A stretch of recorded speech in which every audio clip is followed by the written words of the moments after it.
Graça e paz do nosso Senhor e Salvador Jesus Cristo aos amados irmãos e aqueles que nos acompanham em nossa página no Facebook e no YouTube. Que Deus, em Cristo Jesus, vos abençoe abundantemente. E o nosso tema é o justo em contraste com o perverso.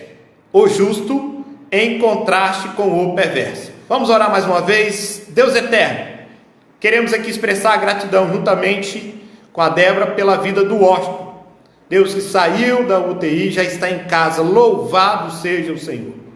Deus, também queremos lembrar aqui aquelas pessoas que nós temos apresentado a Ti, como Deus, a Débora, a prima da Débora, lá no Japão, que o Senhor coloque a Tua boa mão, quanto Deus a sua enfermidade, traga cura, em nome de Jesus Cristo. Também Deus, quero apresentar a vida do Paulo Pinheiro, de São Miguel do Guaporé, Deus que está com a ferida nos 2 pés, Deus, que o Senhor traga cura, que o Senhor, Deus, direcione os médicos, tanto Deus quanto a uma vacina, ou Deus um remédio, para que possa, em nome de Jesus, trazer cura também, quanto ao pé do Paulo Pinheiro, Deus, mas eu creio que a maior cura é o milagre do Senhor na vida dele, a salvação em Cristo Jesus.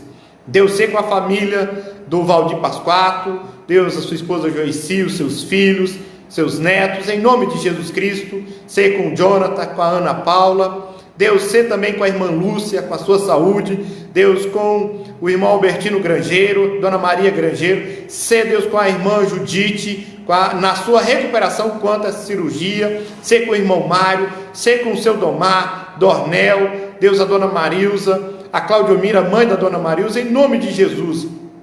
Deus, seja com os nossos amados da terceira idade, seja também com os nossos jovens, os nossos adolescentes, os nossos pré-adolescentes, as crianças, os adultos, Deus, a família, os irmãos da classe Família da Aliança, Deus, em nome de Cristo Jesus, da família, Deus, a classe também do pastor Alessandro, dos adultos, toma cada um em tuas mãos, ministre na vida de cada um desses amados, Deus, dá-nos como igreja do Senhor espírito de sabedoria, de entendimento, discernimento, de graça, e Deus, em nome de Jesus, dê a nós, como povo do Senhor, humildade, para que nós possamos nos humilhar sob a mão poderosa do Senhor, e clamar, Deus, em nome de Cristo Jesus, aviva a tua igreja, aviva a tua obra, Deus, aviva o teu povo, toma o teu povo em tuas mãos, e Deus, em nome de Jesus, Deus, use o teu povo, para que nesse período de pandemia, o teu povo também, Deus, possa levar, por meio da palavra do Senhor,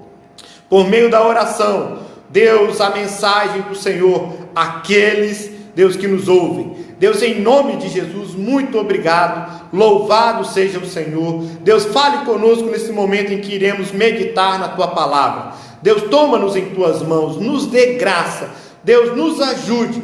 Pai, nós somos totalmente dependentes do Deus Espírito Santo, da iluminação do Espírito Santo, para que nós possamos expor a tua palavra com fidelidade, com graça, mas ao mesmo tempo também, Deus, com ousadia, com firmeza, e Deus, e também desafiando ao teu povo, para que nós possamos vivenciá-la no nosso dia a dia.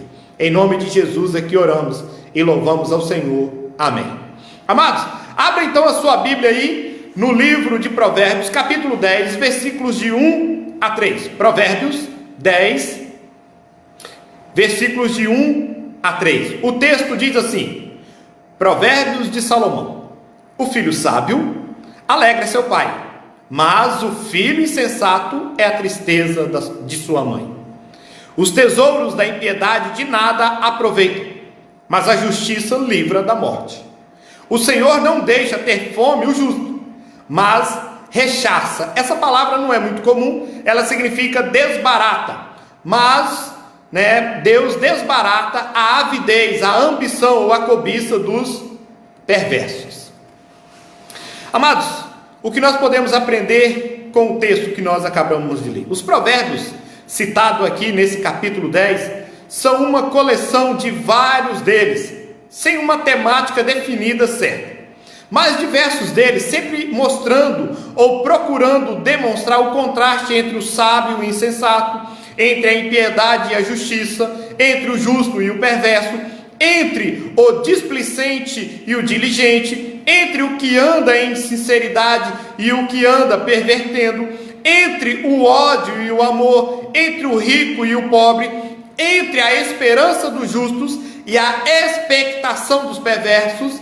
E esses provérbios também são conhecidos como antitéticos ou opostos. É o que nós vamos encontrar a partir dos capítulos 10 ao 19 de Provérbios. E nós podemos resumir tudo o que vimos acima da seguinte forma: os que são de Deus e os que não são de Deus. Porque somente buscarão a justiça, a verdade, o amor e a bondade aqueles que temem a Deus, mas os que não o temem fazem para si deuses conforme suas naturezas e o que acharem melhor e mais convenientes para si mesmos e não para a coletividade. Ainda há outra lição importante aqui, que mesmo os que são de Deus precisam ouvir a instrução, a sabedoria, os estudos da palavra de Deus, a lei de Deus, e ainda serem constantemente ensinados dela por causa da sua natureza pecadora herdada de Adão, o nosso representante, quando houve a queda do homem no jardim do Éden ao comer do fruto do conhecimento do bem e do mal. E os que ainda não têm a Cristo Jesus como seu único e suficiente Senhor e Salvador, precisam ouvir também esta palavra, porque há esperança de que, ouvindo, eles possam crer e se tornem salvos pela graça e misericórdia de Deus. E assim, possam começar a sua caminhada cristã, junto com o Senhor e Salvador Cristo Jesus, rumo à pátria celestial. Porque a Bíblia, ela é clara em diversos pontos e também nos seus livros sobre a situação final dos perversos, dos ímpios, daqueles que insistem em rejeitar a salvação de Deus na pessoa de seu Filho, Jesus Cristo. E por isso, eles serão todos lançados no lago de fogo e enxofre, e seu lugar não mais se achará sobre a terra, conforme o versículo 30 do capítulo 10 de Provérbios, que diz: o justo jamais será abalado, mas os perversos não herdarão a terra. Claramente está dito que o perverso não habitará na terra. Então, vamos ao primeiro ponto sobre o justo em contraste com o perverso, que é: os filhos são fonte de alegria ou de tristeza. O versículo 1 novamente diz assim: o filho sábio alegra seu pai, mas o filho insensato é a tristeza de sua mãe. Salomão conhecia por experiência o ensino desse provérbio, pois testemunhou as alegrias e os sofrimentos do seu pai, o rei Davi, em decorrência dos feitos de seus filhos, dos filhos de Davi. Por isso, Salomão se preocupa em ensinar aos pais e aos filhos sobre essa questão de causa e efeito. Aos pais, ele mostra que tem responsabilidade de tornar seus filhos pessoas sábias, o que não ocorre naturalmente ou facilmente, já que a insensatez está ligada ao coração da criança, conforme Provérbios capítulo 22, versículo 25. E por isso, eis a necessidade da educação, da correção e do exemplo de vida por parte dos pais.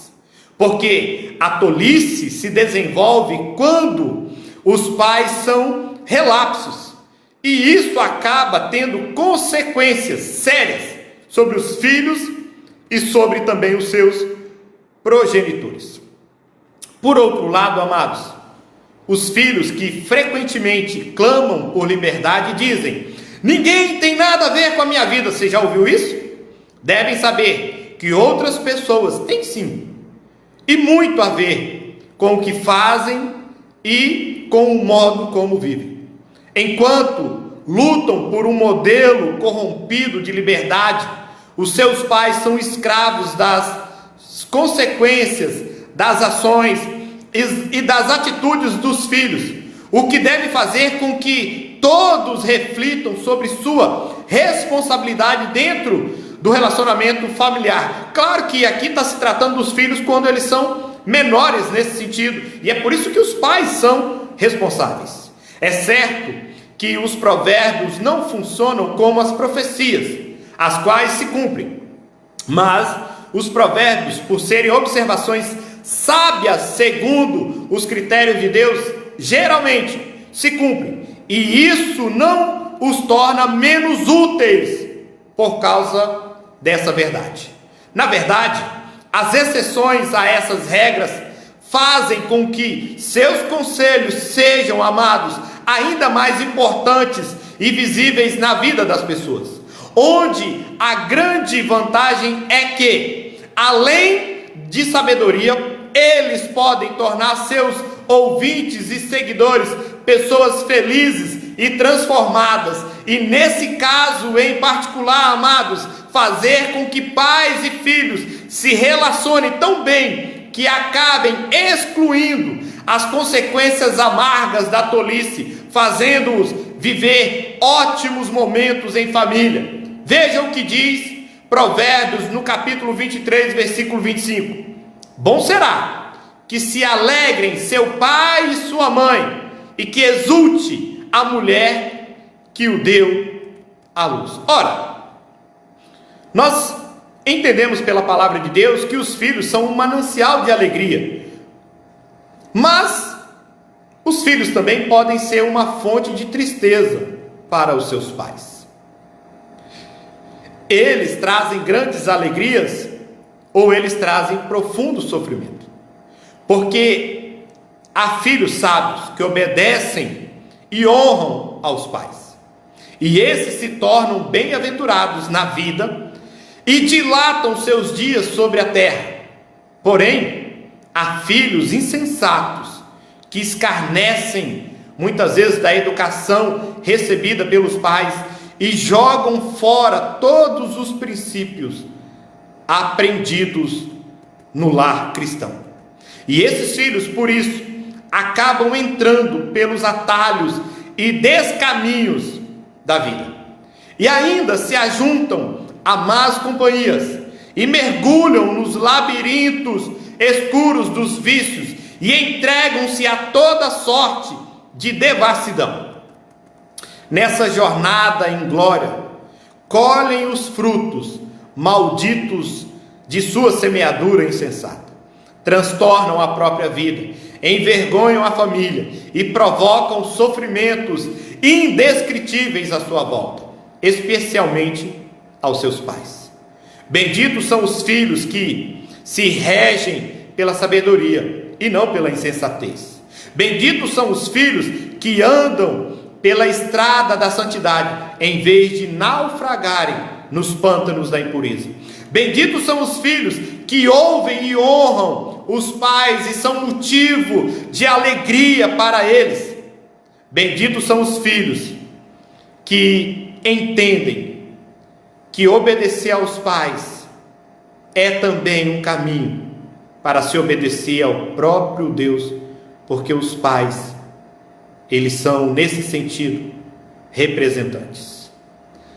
Porque os pais são aqueles que glorificam a Deus, abençoam a família, fortalecem a igreja e constroem uma sociedade justa.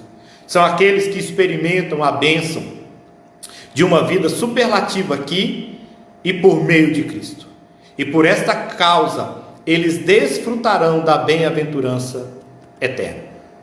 Eu quero convidar os amados para o nosso segundo ponto, o justo em contraste com o perverso, que é a prosperidade dos tolos não permanece os seus tesouros.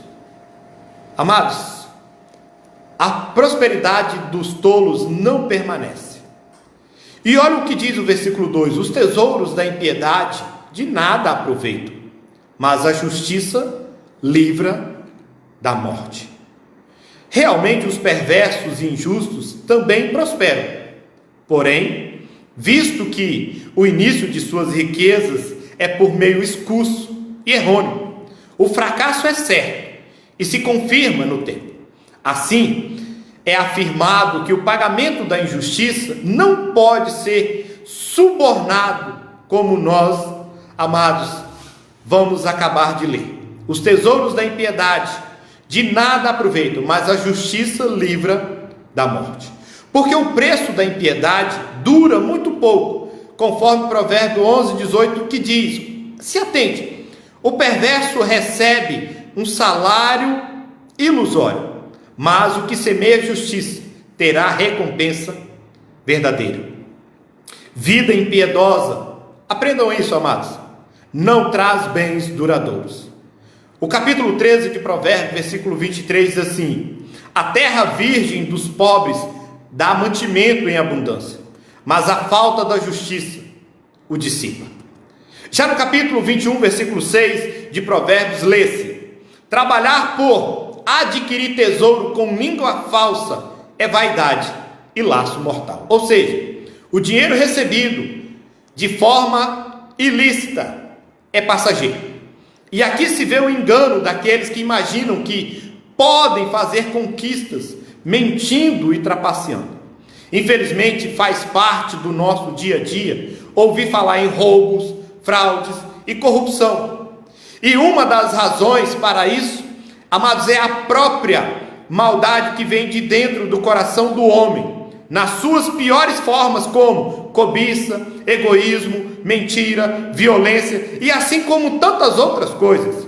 E das razões, nós podemos perceber, amados, que isso muitas vezes ela é equivocada, de que o homem, por meio dessas coisas, ele possa garantir a sua subsistência, como se ninguém além dele pudesse cumprir esse papel, o que obviamente coloca Deus fora da questão, seja por incredulidade ou por rebeldia. Além disso, o desejo de se garantir, de se sentir alguém completo, feliz e em paz, acaba por motivar muita gente a buscar de uma forma desenfreada bens e riquezas, mesmo que para isso se tenha de usar expedientes desonestos, onde a infeliz realidade é que o vazio do coração do homem não pode ser preenchido com dinheiro,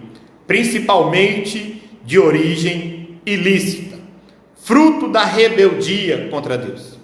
Na verdade, tal apego desmedido acaba gerando mais problemas e desvios, pois a Bíblia diz que o amor, olha só, o amor ao dinheiro é raiz de todos os males. E algumas pessoas, por cobiçarem o dinheiro, elas desviaram-se da fé e se atormentaram a si mesmas com muito sofrimento. Está lá em 1 Timóteo 6,10. Além disso, há problema também das consequências da desonestidade. A primeira consequência, amados, da desonestidade é uma consequência temporal. E essa envolve o castigo humano. Não são poucas as pessoas que, esperançosas de enriquecer e ser felizes por meios ilícitos, corruptos, vivem hoje em condições piores do que aquelas em que começaram vendo sua ambição ser frustrada. Segunda consequência, amados, da desonestidade é uma consequência eterna. E essa será sentida quando todos comparecerem diante de Deus, dia em que nem a sua prata, nem o seu ouro poderão livrá-los do dia da ira do Senhor, segundo Sofonias, capítulo 1, versículo 18. Por outro lado, Salomão diz que a retidão livra da morte, é o texto que nós lemos no versículo 2.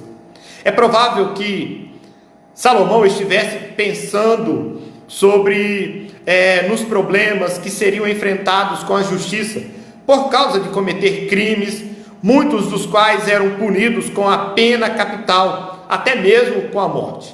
Porém, outra faceta da questão é a ação benéfica e cuidadosa de Deus para com aqueles que lhe seguem as palavras e lhe têm temor. Porque a Bíblia diz no Salmo 41, versículo 1 e 2: como é feliz aquele que se interessa pelo pobre. O Senhor o livra em tempos de adversidade. O Senhor o protegerá e preservará a sua vida. Ele o fará feliz na terra e não o entregará ao desejo dos seus inimigos. No final das contas, cada pessoa tem de se perguntar: o que de fato eu posso ter ou alcançar de bom que não seja Deus quem me deu? Tem alguma coisa que você já conquistou ou que você tem que não foi Deus que te deu? Nesse caso, em lugar de buscar meios fraudulentos de suprir suas necessidades e ambições, o servo de Deus deve buscar o reino de Deus e se humilhar para que o Senhor cuide de sua vida. Busquem em primeiro lugar o reino de Deus e a sua justiça, e todas essas coisas lhes serão acrescentadas, como como comida, como o que beber, o que vestir, o que calçar. Mateus 6,33. Porque estamos vivendo, amados, uma crise sem precedentes em nossa sociedade. E a crise que mais assola é a falta de integridade, onde os valores morais estão sendo tripudiados. Políticos inescrupulosos vendem a alma da nação para serem eleitos. Esquemas de corrupção escondem quadrilhas de colarinho branco que trafegam pelos corredores do poder, amealhando, embolsando os tesouros da impiedade. As riquezas que deveriam socorrer os aflitos e levantar as colunas de uma sociedade justa são desviadas para contas bancárias de granfinos que fazem as leis, onde eles mesmos escarnecem dessas leis e escapam da lei. Aqueles, porém, que acumulam os tesouros da impiedade, que vivem no fausto, na bonança e no luxo, e que ajuntam para si riquezas mal adquiridas, verão que esses bens se tornaram um combustível de sua própria destruição. Onde a riqueza injusta produz morte, mas a justiça livra da morte. Percebeu? Logo, é melhor ser um pobre íntegro do que um rico desonesto. É melhor comer um prato de hortaliças, de saladas, onde há paz, do que viver na casa dos banquetes com a alma atribulada. É melhor ser um pobre rico do que um rico pobre. Então vamos ao nosso terceiro e último ponto sobre o justo em contraste com o perverso. É que Deus cuida do justo. Versículo 3 diz, amados: o Senhor não deixa ter fome o justo, mas rechaça a avidez dos perversos. Deus não desampara aqueles que nele confiam, porque o Senhor trabalha no turno da noite para acumular, armazenar de bênçãos aqueles que andam retamente. Aos seus amados, diz a Bíblia, dá a ele o pão enquanto dormem. Não há Deus como o nosso Deus, amado, que trabalha para aqueles que nele esperam. Deus cavalga nas alturas para nos ajudar. Está assentado na sala de comando do universo, dirigindo a minha vida, a sua vida, a minha história, a sua história. Tem nas mãos o controle da história e age de tal maneira em que todas as coisas venham cooperar para o bem daqueles que o amam. Essa não é a linguagem da conjectura hipotética, mas da certeza experimental daqueles que creem em Jesus como seu único e suficiente Senhor e Salvador. Essa, amados, é a promessa de Deus, porque Deus cuida do justo, e justo aqui não é porque você é melhor do que ninguém, mas é aqueles que são justificados em Cristo Jesus, como diz Romanos 5:1. Justificados, pois, mediante a fé, temos a paz com Deus. É isso que é ser justo. É quando você entrega a sua vida a Jesus. É quando você coloca a sua vida nas mãos de Cristo Jesus, para que Ele dirija, para que Ele oriente, para que Ele governe. É isso. Amados, no Salmo 37, versículo 25, Davi diz: fui moço e já agora sou velho, pois jamais vi o justo desamparado e nem a sua descendência mendigar o pão. Se Deus assiste, amados, os justos, também Ele rechaça, desbarata a avidez, a ambição dos perversos. Porque Deus alimenta os famintos, mas despede os vazios ricos. Deus se deleita nos humildes, mas se coloca contra os soberbos. Deus cuida do justo, mas desampara aqueles que de forma avarenta se ajuntam apenas para si. John Mackay, ilustre reitor da Universidade de Princeton, nos Estados Unidos, ele diz que o maior problema do mundo não é a escassez de recursos, mas a má distribuição das riquezas. Amados irmãos, nós precisamos ter um coração aberto para Deus e as mãos abertas para o próximo. E essa foi a nossa mensagem de hoje: o justo em contraste com o perverso. Porque o justo é aquele que ama e tem prazer em abençoar o seu próximo. Amados, e nós temos visto isso nessa igreja. Ontem o pastor conclamou os irmãos para que trouxessem alimentos, para que pudessem ajudar outras pessoas. E quantos irmãos já trouxeram alimentos, mas você ainda tem a oportunidade, pode trazer. Isso é bênção de Deus, é providência de Deus, é ação de Deus. E nós cremos nesse Deus, o Deus que cuida do justo, que cuida dos seus. Que Deus abençoe a sua vida, amado. Que Deus faça você prosperar em Cristo Jesus. Vamos orar? Deus querido, Deus santo, muito obrigado pela vida dos meus irmãos e por a vida daqueles, Deus, que ainda não congregam na igreja presbiteriana, mas que tem, Deus, se disposto a ouvir a mensagem da parte do Senhor. Que o Senhor os tome em tuas mãos, que o Senhor os abençoe em Cristo Jesus. Em nome de Jesus, muito obrigado pela vida de cada um desses amados. Que o Senhor supra a necessidade de cada um deles. Que o Senhor, Deus, intervenha na vida deles, na necessidade de cada um. Não conforme aquilo que eles precisam, que nós precisamos, mas conforme, Deus, aquilo que o Senhor entende que é a nossa necessidade. E nos dê o espírito, Deus, de sabedoria, de entendimento, de discernimento, e aviva a tua obra. Aviva a tua igreja, o teu povo, em nome de Cristo Jesus é que oramos, amém. Amados, que Deus abençoe a sua vida e muito obrigado pela presença dos amados. Amanhã, se Deus permitir, nesse horário, às 7h30, nós teremos a nossa mensagem que vai continuar, Provérbios capítulo 10, do versículo 4 ao 6, que Deus abençoe, boa noite, amados irmãos.